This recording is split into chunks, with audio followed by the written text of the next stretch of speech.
Buenos días, buenas tardes. How are you? Good day.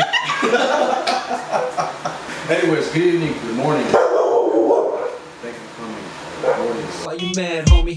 All the hate don't give you style. Don't be mad, homie. Hey. So why you mad, homie? All the hate don't give you style. Don't be mad, homie.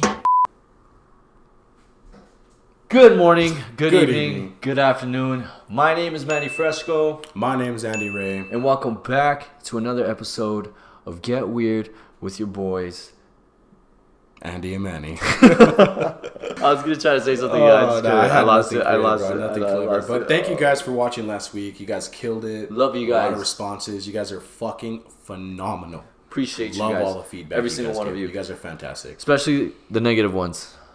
We haven't had any yet. We're perfect. Exactly, bro. We're kidding. perfect. But no, yeah, here. we appreciate all kinds of feedback. So even if you have tell us that our fucking hair looks like shit or I don't breast care. Stinks, just I know you're drop lying. it in the comments. I just know you're lying. If you say anything negative about me. Anyways, we gotta do what we gotta do. It's a Monday. We're here to make your Mondays better. Yeah, that's our whole try mission. To make your guys' week go by a little faster, a little better, a little smooth. But anyways, we got some shit. Last week we tweeted that we're about to shoot our first episode of Get Real. So Yep. You down, Manny? I guess. I don't have a choice. No, yeah, absolutely. What do you got? What do you got for us, bro? We got some shit today, bro. So let's hear it. First of all, let's go ahead and let's talk about not rushing the process. And by that I mean no matter where you are. So the process of life. The process of life. The journey of life. Wherever you are right now, in Got school. Got it. In your relationship, in your career path, where you are mentally focused, where you are right now is exactly where you're supposed to be. 100%. And so trust that your time is coming. Agreed. And people tend to focus on what they should have done a year ago, what they should have done a month ago. I should have done this because I'd be somewhere else right now. Yeah. Ooh. And I suffer with that. Heavy. So you are right exactly where we're right now because your future is aligned with your current pace. Good. You know what I mean? They're both in the same wavelength and they're going to connect at one point. So if you keep thinking about what you could have done differently, it's going to take you off course of your successes that are coming. Yeah. Because you're both moving at the same time. So I think people have a hard time of just trusting where they are, and you did what you did. You did the hardest part. My friends that are in school right now that are graduating, they're worried about the future. You did the hardest part. Yeah. You graduated. Yeah. You got your bachelor's. You got your master's. You're still progressing. You're still fucking... Exactly, bro. You're still progressing. Small victories are still victories. Every victory is a victory. Every victory, yeah. Absolutely. And I think you kind of boil it down to whatever you believe in, whether you believe in God, whether you believe in destiny, whether you believe in any kind of spiritual... Whatever the case may be, whether you believe in any of those or none of them at all, you got to believe in yourself at the end of the day. I think... self-discovery is also a huge part of the process. I think understanding that you're capable of anything that you really put your mind to, and as cliche as it sounds and as corny as that is, that's really all there is to it. It's developing the mindset and developing the perspective to be able to look at obstacles and say, okay, how do I overcome this, right? Instead of looking at blockages. Another thing too, going back to what you were saying, is there's this toxic idea and this poisonous idea of perfectionism that everybody wants to live by. It's a toxic positivity mindset, and the reason I say toxic positivity is because people will focus on, oh, I don't have this yet, or I'm not this, or I don't have this yet, or I haven't upgraded this, or I'm not here yet. So they're always looking at areas that they need to improve instead of learning, which is what I mean when I say self-discovery. Instead of learning to love yourself and where you're at, because time is precious. And what's going on right now, what we have right now, this moment right now, this experience, it's what matters. It's all you have right now. It can change at any moment. Control what you can control. Exactly. And what we control is now. We can't control the future. Exactly. We can't go back and change the past. So stop worrying about some shit that does not exist and just worry about what's in front of you. Also, another thing too is that if things don't work out the way you planned them out to be, it doesn't make you a failure. It doesn't. It just means it wasn't meant for you. And I think that's also one of the heaviest things that I've had to learn and have to accept as an adult. And growing into an adult is I felt like I failed a lot, and it hurt me a lot internally because I felt like I wasn't good at anything. Because no matter what I did, I wasn't getting what I wanted. because I had this false idea of perfectionism, but I was failing to recognize all the growth that I had, all the successes that I had, all the things, all the journeys, all the experiences that I've gained that have allowed me to develop this perspective and to be able to so reflective and look at everything and really just appreciate life for what it is. You know what I mean? Because regardless of your accolades, regardless of all the achievements, like, the experience of life is such a precious one, and I think that you're doing yourself an injustice by focusing so much on a reward, on materialism, on these things that don't last. You know what I mean? Life in itself is so fast, bro. It's so fast. I never would have imagined I'd be here at 26 years old. Never would have imagined we'd be sitting here talking about this. And the thing is, you cannot succeed until you fail. Yeah. You succeed once, but you fail 7 times. Yeah. And people tend to they don't understand that your whole week it's 7 failures and 1 success at the last day. Yeah. You fail every day of the 100%. week until come Sunday you're like, fuck. You're reflecting like, dude, what did I do Monday? What did I do Tuesday? What did I do Wednesday? All those things that I've done, this little thing I did each day, it amounts to something better at the end of the week. Because I have friends who go through this. I've been through this where you're so down and depressed where even waking up to blink seems like a hard task. So something a therapist told me, and I preach this to my friends who are going through this, is challenge yourself the next day. Let's say you slept all day Monday. On Tuesday, get up and brush your teeth. Yeah. That's 1 victory. Small victory. Yeah. So then the next day, after you brush your teeth, get up and go make yourself a homemade meal. Yeah. Like, I'm talking eggs, bacon, sausage, something huge. Don't just get some oats and throw in a bowl. Make yourself a good homemade meal after you brush your teeth. Little victories like that every day can amount to a whole day. At the end of the week, you had a whole day of fucking greatness and positivity. You know, you were active. You achieved a lot. You did the best that you could, and you need to stop comparing your successes to those of others, because it is not your life. And what they are going through is not what you're going through, and what they're succeeding at is not what you're succeeding at, and their course of life is entirely different, and it does not affect yours. It doesn't. Yeah. And I think that's a huge problem nowadays, is that we want to compare. We want to feel like, how come he can but I can't? You know, why did she get this and I can't do that if I'm working twice as hard? Every time you compare yourself to what someone else is doing, you discredit what you've accomplished. So you're thinking, oh, I'm not this far, or like, say in the physical world, I'm not this big, I'm not this muscular, you know, I don't have this degree yet. But you don't understand what you've done. Yeah. You've come a long way, bro. Yeah. Like, you really have come a long... And that's to anybody watching this who's going through that. You are discrediting yourself. How can you expect to impress anybody if you can't even impress yourself? You know what I mean? That's huge. Impress yourself before you can impress somebody. Yeah. How can you expect someone else to see how great you are if you can't see that shit? Exactly. So stop, shut the fuck up, and look yourself in the mirror and give yourself a high fucking 5, dude. Yeah. Honestly, right now. Look at yourself and give yourself a high 5 for what you've done. Because you've done a lot. A lot. And I want everybody to see what... Exactly. Look how far you've come. Look at everything you've gone through. Look at where you're going. And look at where you've been. Because where you've been says a lot about where you're going. Like, everybody starts off in a different start point, right? So a lot of people are set up for greatness. They have everything they need. And there's people who have to work from scratch. Yeah. So for those who come, who were not expected to make it, those who had every obstacle against them, and you've overachieved those, you had to work twice as hard for where you are right now. Yeah. So I need you to look back at where your roots are, and look at the fucking posture you're in right now. Yeah. Because it's a lot further than where you should have been. Absolutely. So give yourself a pat on the back for that. And even if you are at rock bottom right now, or you feel like you are, that's fucking key. What I've learned from being absolutely broken and torn to pieces is the fact that I have opportunity now. It's not that I'm broken.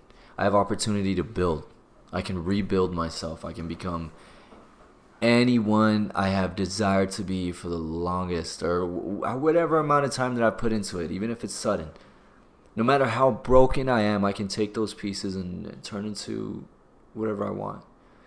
And that was probably the biggest lesson I've learned from last year. And being resilient in the face of adversity does not mean that you take on these troubles and these obstacles and you laugh in the face. That's not what being resilient is. Being resilient is looking at what's in front of you and being ready to fight no matter how painful, no matter what you need to feel just to get through it, and understanding that there's another side over that obstacle. And you have to be ready for the next fight too. And the fight never stops, but you have to realize that you're strong enough.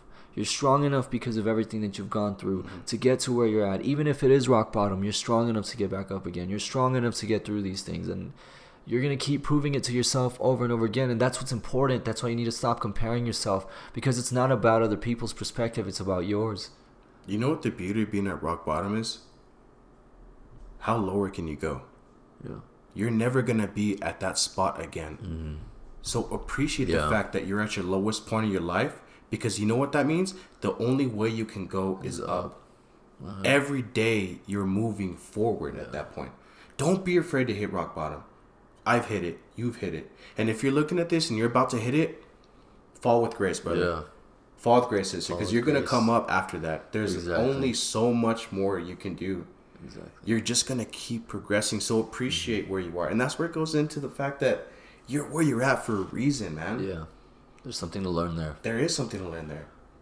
Take every day as an accomplishment. That's why I believe in God. You do? Whether, I know other people don't. I believe in God because... Yeah, for those who do believe in God, for those who believe in God, I feel like He guides me and He gives me what I need. Some things are inexplicable in ways that I can't interpret simply because I'm not a deity, right? Mm-hmm. But as a human being, I understand that there's necessary things that are painful. Yeah, I think part of growth is there are necessary evils. There are things that I had to feel. There's painful experiences that I had to go through so that way I could be molded to be strong, to be the man that I've always dreamt to be, right? Mm-hmm. And I'm getting there. I'm not saying I'm there yet. There's still a lot that I have to discover and a lot that I'm learning every single day that I wake up. Every day is a battle for me too, because I deal with anxiety and I deal with depression and I deal with these struggles of wanting to be perfect. I know I joke around and I'm always like, oh, I'm so perfect. Yeah.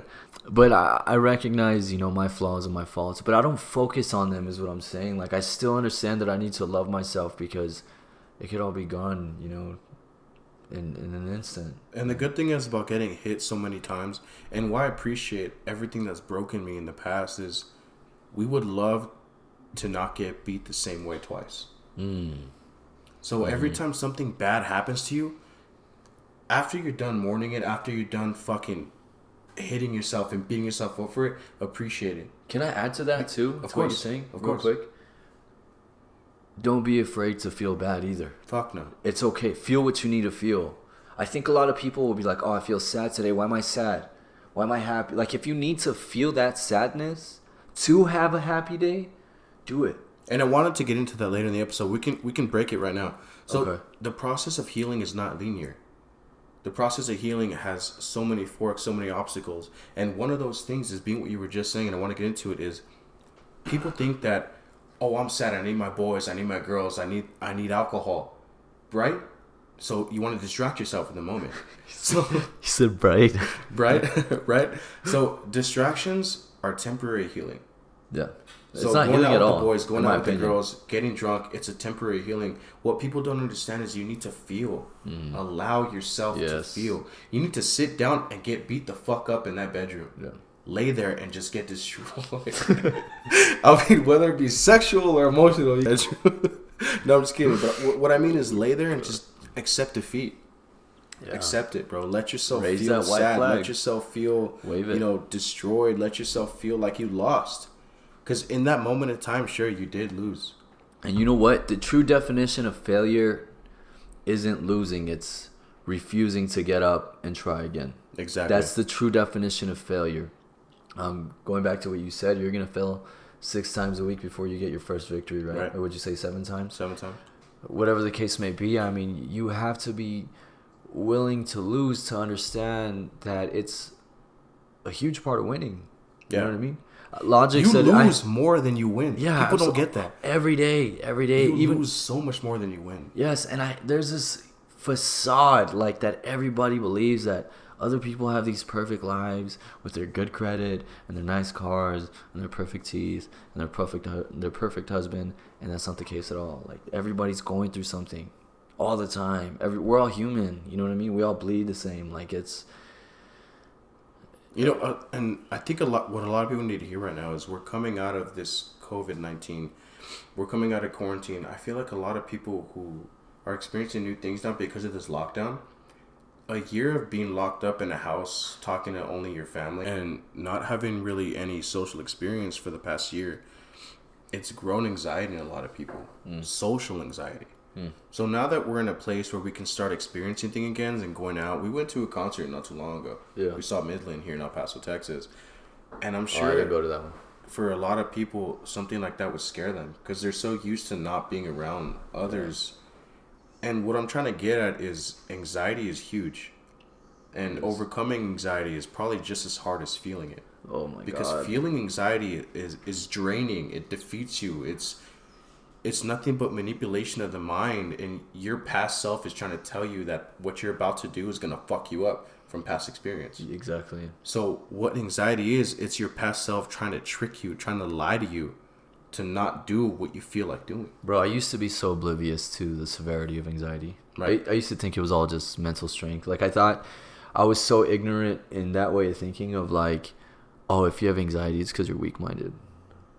If you're sad, just don't be sad. Yeah, exactly. If you're poor, just buy a house. It's it's so ignorant, bro. And it wasn't until I got my fix. Right. And the crazy thing about anxiety is that it's tailored to you. Mm-hmm. It's tailored in the way that it knows exactly what scares the shit out of you. Your anxiety knows how to beat you. Yeah. And that's why it's so hard to overcome. Because anxiety adapts to how you face it every day. Mm-hmm. Every day you have to fight anxiety a different way. Fucking day. Every day. And that's what people don't understand. And I have friends who said, bro, I thought everything you were going through in the last year was in your head. I thought you just don't be sad. Like, they would say that in their mind, sad people are sad because they choose to be sad. You know what I mean? Like, as weird as that sounds, like, when you're sad, be happy. When you're broke, get rich. Who chooses to be sad? And that's the thing, isn't it? But also, well, you know there's people that choose to be sad, though. Who think that? There's people who choose to be sad. A lot of people don't believe in medication. A lot of people don't believe in, they're so like mentally strong where they just want to push through everything. They just don't know it until it hits you. Is that strength though? You know what strength is, Manny? And I'm gonna tell you what strength is. I don't think that's strength. Strength is accepting defeat. Yes. Strength is crying when you're sad. Yes. Strength is talking to people about how down you are. Yeah. Strength is not going out when all your friends are begging you to. Yeah. Strength is understanding that you have to do what's best for your health. Exactly. Regardless of how painful it is. You know what I mean? And a lot of, where strength really pulls its fucking weight is today's times is relationships. So I want to ask you, Manny, like in your last breakup, what were some things you did to overcome the heartbreak? How low were you? And what did you do to bring yourself back up? Oof. Wow. Yeah. That's deep. Yeah. Okay, so my last breakup. Yeah, you see that reaction. No, wow, there's a lot that I've learned, honestly. Start from the beginning. How did you feel when it first happened? Okay. People want to know the process. Okay, so I'll give you the reason for my breakup, and then I'll give you what I learned after it. So about a year and a couple months ago, I don't know the exact time frame, I was diagnosed with an autoimmune disorder. Mm-hmm. Okay. I went from being the healthiest I'd ever been to the sickest I've ever been in over a weekend. I was in and out of the ER. I had 28 ER visits last year. Mm-hmm. In the medical community, they say that after the third ER visit, at that point, it's something psychological. It's no longer physical. Mm-hmm. Is that you? Is that you? No. What the fuck was that? What was that? I don't know. Did you hear that? I literally heard a whole ass fart happen. Yo, did you hear that? Yeah. Just give it some time. I heard it. I thought it was you. That's why I looked at you. No. That wasn't me. Yeah, bro. So I had visited the ER so much that they recognized me. They knew me by first name, and they sat down with me and they told me, they're like, you know what? I would start considering looking at a therapist or talking to a psychiatrist, or have you considered anxiety? And that's when I went to my primary, and yeah. So then things got really heavy. I ended up losing everything. I lost my job. I was still in school, and then I lost my relationship, which I held very dearly. I held that very dearly to my heart, because it was a support system that I really felt like I needed at the time. And that's kind of all you had at the time, was your relationship. It really was, but you know what? I didn't. It wasn't the only thing I needed. It wasn't. All I really needed was myself. But at the time, does it feel like that's all you need? When your relationship, you feel like is that strong? Does it feel like that's your main source? I felt like she was a crutch, definitely. Not in a way where she kept me back, but it was easier to deal with. She eased the strain. She eased the pain. She made... You leaned on her strength. She gave me motive to want to get better. Right. Faster. Right. But when she left, everything went out the door. Everything died, right? Everything died in that moment. And now I was just sick. I was a sick individual. And the first thing that came into my mind was, how can someone love me this way? Because I didn't even love myself that way. Because I looked in the mirror disgusted, right? I didn't know if I was going to pull myself through this disease that was just kicking my ass. Like, I was scared to drive. I was scared to walk. I was scared to go anywhere. My little brother would ask me if I was going to die. That's how scary it got. You know what I mean? I joke around, and I joke about my height all the time. I joke about being 6 feet and everything. And I was 107 pounds, Mm-hmm. And I was severely underweight. And we had lost so many family members at that point that my own little brother, at 10 years old, would ask me, like, are you going to die? And that's when everything changed. Like, that's when I realized I had so much more to fight for, rather than some girl, right? I had people that genuinely loved me, sick or not, that wanted me here so badly. Mm-hmm. And it took the focus from this girl who couldn't appreciate the person that I was inside, right? Because she loved the guy I was when I was healthy. But when I got sick, everything changed, right? All of a sudden. And reflecting on all that and understanding that I needed to love myself, to stand up and overcome and beat these things, that's when I knew. I was like, okay, I have a why now. Mm-hmm. And my why was my family. My why was me. Now I saw myself in the mirror and I said, you know what? I'm done. Like, I'm done being weak. I'm done feeling sick. I'm done being scared. Because I'm still fucking breathing. I'm still alive. I can still fight. And I'm going to keep fighting. And so, as you do every day. Yeah. I mean, even to this day, every day is a fight. Yeah, and not to interrupt you. No, go ahead. But it's to the point now that I don't even fear death as much as I fear hurting my family. Mm-hmm. As much as I fear hurting the people that love me. As much as I fear hurting the people around me and not enjoying what little time we have. What little time we have. That's what being sick taught me. When you're fucking bedridden, when you can't get up and shower, when you can't fucking go to the grocery store, you start to realize how much the little things really matter. And that's what I had to learn. Because the life I was living before I got sick wasn't a good life. I thought it was cool. I was fucking drinking and partying all the time. I thought I was the fucking man. But I wasn't appreciating my family. I wasn't appreciating my friends. I wasn't appreciating the things that actually mattered. As little as it is to just go on a fucking cruise and listen to your favorite song and sing at the top of your lungs, like little things like that, I completely missed all of that. And when you're at these points where you're not doing shit for yourself, like people say, healing is doing things for yourself, right? Sometimes that is the case, and people tend to neglect the fact that that's not always the case. There are times when you don't love yourself enough to do shit for yourself, and there's times you don't love yourself or appreciate yourself to win for you. So there was a time in my life where I was not only scared of myself in a way that, I was going to kill myself, but scared of myself like, what am I going to do in the next... That's why time was so precious to me. Because not only was I fighting, I'm 27 and I haven't accomplished shit, but I'm also 27 and I might kill myself soon. So, like, how much time do I really have?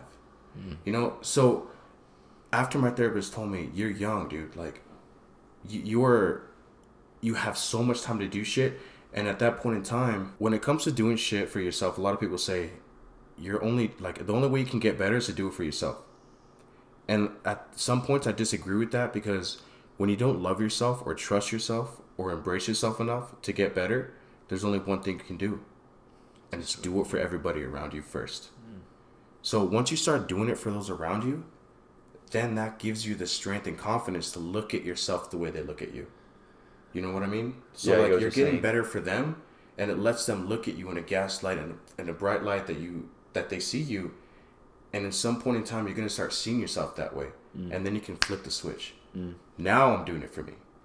Now I'm succeeding. Now I'm living every life for me. Okay. So don't beat yourself up about doing it for you. Listen to people who say you can only love someone as much as you love yourself. First, you got to love other people, because they tend to see you for who you are, and we forget to do that ourselves. You know what I mean? So yeah, there comes a time when you're not going to do shit for you, dog. You're going to do shit for your family, your friends. And right now, I'm only living for Topo Chico to sponsor me. No, I'm just kidding. But yeah, like, it's good to laugh. It's good to breathe. Yeah. It's good to get a little bit of fresh air sometimes. And sometimes that fresh air is turning on YouTube, getting a fucking bucket of ice cream, and sitting down. That's your fresh air sometimes. Love it. Getting some nuggets from McDonald's, from fucking Chick-fil-A with, don't worry about your calories sometimes. Fucking movies, bro. Movies. Fucking movies, bro. Kick your feet out. I love movies. Pull your dick out. And just watch a movie. Yeah, bro. You know what I mean? Do you ever just like squeeze it just cause? Like your cock? Yeah. What else? Outside the jeans? Yeah, like in your pocket. You ever just squeeze it in the pocket? I don't think I could reach that far. I'll be in my pocket just squeezing my shit. It's like having your own little stress ball, you know? I get you. Anyways, but in all realness, guys, it's when it comes to heartbreak and moving on from someone who broke you, even if you broke someone. She didn't break me, bro. She didn't break shit. Either way, let's say... She didn't fucking break shit. You didn't break a motherfucking thing. Look at me. Ain't nothing but a G thing. Look at me now. But for those who were speaking to, who have been broken or who have broken someone, it's just chemicals. It's just chemicals in the brain, okay? You recognize similarities that you both have, and then it started firing in your brain like fireworks, and now you just fucking, but that's all it is. What he's saying is the love was never real. She ain't shit. She ain't shit. Move on, king. Move on, queen. You can do it. No, but real quick, bro.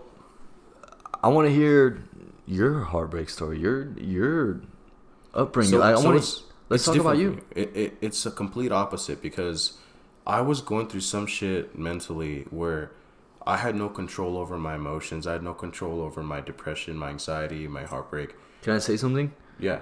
Don't be vague. No, I'm not being vague. Say it. No, say I am. it because I really you're gonna help somebody. Because what I was going through, I was treating my ex-girlfriend like shit. I had just lost my mom. I had just lost any motive to live. So the only thing I had going for me was being so fucking pissed off at everybody, where I treated my surroundings like shit. And the one who got it the worst was my ex. She got the worst end of the fucking stick. And as much as I like to say, you could have been supportive, you could have asked me how we can get better, how I could have... She's not my therapist, bro. Yeah. She's not my psychiatrist. She's not in charge of me. It's not her job to heal somebody. It's her job to be her best self so I can be my best self. And at that point, she did her best, and I abused it. So I have a different situation than you do. And when it came to after so all that happened, we split up, right? I was going through shit myself. And the advice I'm going to give to people who've gone through a breakup is cut the communication. That's first and foremost. That is key. Do not try and be friends. Do not try and mend. It's dead. It's dead. And you got to treat it as such, because the more you talk after a breakup, the more hindering you have, the more hope you have to bring yourself connected again. And the longer you do that, how hard is it to walk when you're chained to the floor? That's a big one. Yeah. Like, when you're holding on to that communication to your ex, how the fuck are you gonna move forward? Yeah, are you gonna move How forward? are you gonna keep holding on to the past? Like, yeah, you're just holding shit. You're holding shit to keep you from moving forward. So my biggest piece of advice would be to do you from the jump. Yeah. From the get-go, start focusing on yourself. And me and my ex had communication for probably like 8 months. Mm-hmm. And in those 8 months, I went nowhere. Yeah. I was in and out of the hospital. I was still cutting myself, still drinking myself to death. And it wasn't until we stopped talking. And by the way, we're friends now. You see, but I'm gonna completely like give her credit because we're cool now. Like, she's not a complete demon. Like, we're good friends now. But in that time, it was best for us to stop talking because I didn't do shit for those 8 months that we were friends, or quote unquote friends, trying to be friends. Yeah. No. And well, it wasn't until after that when I started doing shit for myself. And me personally, and a lot of you can probably relate to this, pick up a hobby. Gym, draw, read, write, anything you can think of that could possibly distract you. Anything that you find mildly interesting. Something that can distract you from your past, man. Because the second you start moving for yourself, you move a lot faster. You move with purpose. That's huge. And it's true. That's huge. Every step you take by yourself, like, who's judging you at that point? It also shows you what kind of person they were too. And like in my case, for anybody who's going through something similar that I'm going through, you know what I mean? It showed me that she wasn't who I thought she was. Right? I didn't need her to feed me. I didn't need her to do anything for me other than be my girlfriend. Right? I wasn't asking for a lot, and I also wasn't a fucking asshole. Was I just a ball of sunshine all the time? No, but neither is anybody. And considering the circumstances that I was facing, I was in a position where I was facing something much greater than anything else. So tell us how you move past someone who is a piece of shit, and I'll tell you how to forgive yourself for treating someone like shit. You know what? How to move past... You know what? That's... Fuck, man. That's so hard. How to what? Say that again? How to move past from someone who treated you like shit when you needed them the most. Oh, that's easy. Oh, now it's easy. That's easy. I just needed you to use it in a sentence. Yeah. I just need to hear one more. It's Can you use it in a sentence? Yeah. Can you rephrase that? No. Is there other pronouns? You know what? When someone reveals their true character, it unveils. It unveils the truth, right? It unveils who they actually are. So whoever it was that I loved was non-existent. They're dead. Yeah, they died. So the moment she walked out that door, she died. So whatever anger you have, whatever it is that you're feeling, feel whatever you need to feel and use it to propel you forward. And you do that by finding hobbies, by finding these little successes. My little successes was going to my doctors, trying different medications, trying different exercises, trying to eat more, trying to get healthier, trying to do all these things just to feel better. And it was no longer for my relationship. Now it was for myself. It was for myself. So now I took the focus from why doesn't this person love me to why don't I love me? Ooh. Why? Why don't I love me? And who why, can love you Why better? do I need her validation for me to feel like I'm worthy of love? Right. Get the fuck out of here with that shit. You know I'll what I mean? suck my own dick. Exactly, bro. I got two hands. I'll caress my own heart. Exactly. I got kung fu grip. Oh. Bro, but no, on a serious note though, like, that's when I discovered, and back to what you're saying too, and in order to find healthy love and good love with another partner, you don't fill a void within yourself. Love is unity, right? It's not filling these empty slots in each other. It's unifying and being an addition to their life. It's making it better. It's not filling something, and that's the thing with love. And I realized I had to love myself. I wasn't loving myself. I didn't feel attractive. I didn't feel loved. I didn't feel compassion. I didn't feel cared for. And even though she wasn't giving me those things, and I didn't have those things anymore, I don't even know if I really had them to begin with. You know, loving someone isn't just making their problems go away. It's making their problems easier. Yeah, It's absolutely. helping them go through their shit that they're going through, and they feel like they're not alone doing it. It's acceptance. You don't have, yeah, exactly, bro. It's you don't have to acceptance. get rid of their problems. You just have to let them accept the fact that they are strong enough to overcome them. And it's, you know what I mean? It's both parties too. It's a decision between two. Like, I hate this whole idea of like, I'm not your therapist. Like, don't come to me with your fucking problems. You're supposed to be perfect. Like, you don't have fucking problems too. You know what I mean? You're gonna share everything. If you want to share your bodies and you just want to be hot people and fuck all the time, you're also gonna share everything else that comes with it. Chlamydia. So I didn't expect that one. That one came from left field. You're gonna share the problems too. Yeah. You know what I mean?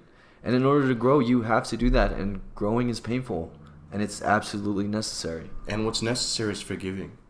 Forgive yourself. So for those who have hurt people, you have to realize that just because you've done some bad shit to people doesn't mean that's who you are going to be for the rest of your life. I'll drink to that shit. Yeah, that's what I'm saying. I'll drink my topo to that, because you've come so far, and just because you've hurt someone doesn't mean you're incapable of treating someone right. And I've done a lot of bad shit to this one person, and I didn't date for a year because I thought my karma's coming.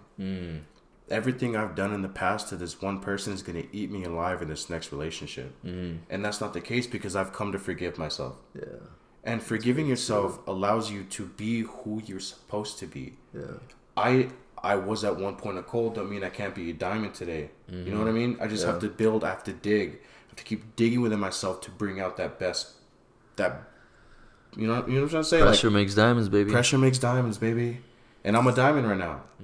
So for those of you who have fucked up in the past, punish yourself. That's fine. Sit there and dwell on it, but realize that you can be someone who's worthy of love again. Absolutely, and you can love again. You can love again. That's another thing that I struggled with. Is I was like, am I ever gonna love somebody that deeply again? And holy shit, because you loved yourself. Once you start loving yourself, you're like, whoa. I love myself more than I love my ex.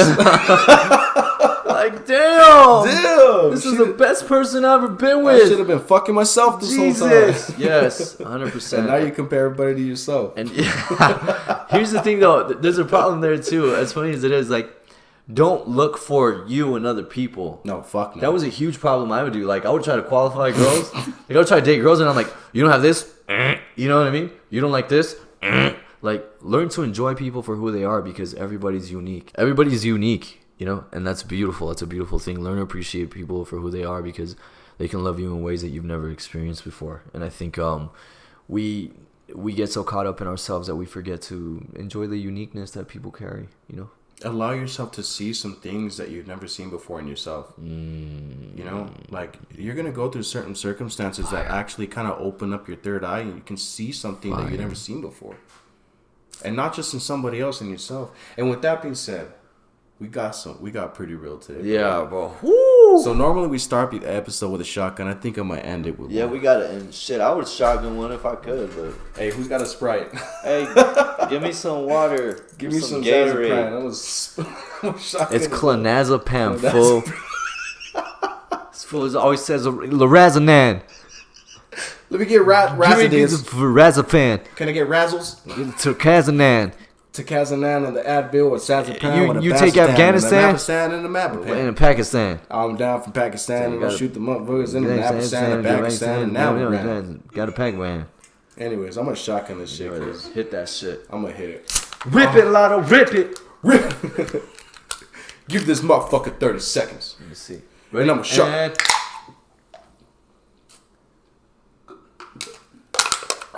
You know what? I think the other one was faster, bro.